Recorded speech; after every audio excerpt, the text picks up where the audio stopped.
May 23rd, 2020. Bailey Bobcat injures her paw. I get a panicked call from Afton that Bailey is holding up her paw and screaming. I tell her I'll be right there. So I run out the door, hair unbrushed, grabbing my reading glasses instead of taking time to put in my contacts, and drove like a maniac to the sanctuary. Everyone is scared to death of Bailey, and the word most people use for her is wretched. But she's my baby.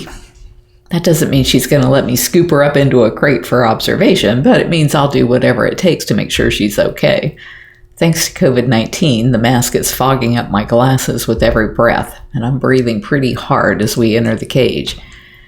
I told intern Dylan to cover the door to her den with a net as Afton, Angie, and I brought in the other 2 nets in the squeeze cage. Before going in, Afton and Becky had managed to get Moses into his lockout, so he wouldn't be attacking us for going after his mate. The screaming was apparently Bailey and Moses hurling threats at each other, and not her in agonizing pain. She was running and leaping pretty well, and I was running blind behind foggy lenses.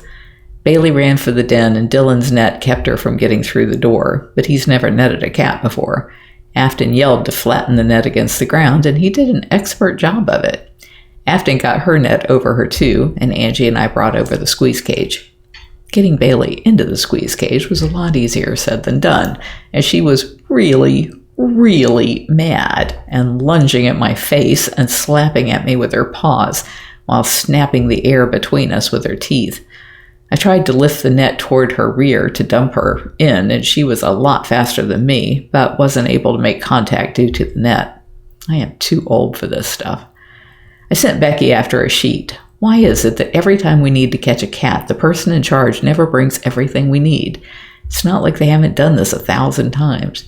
At any rate, Bailey figured out the cage was a lot more room than the net before the sheet arrived and moved herself. The sheet did make her feel more secure while we took her in to be weighed and kept her under observation. It looks like a puncture, but we just overhauled her cage, so my money is on Moses or some other transient wildlife.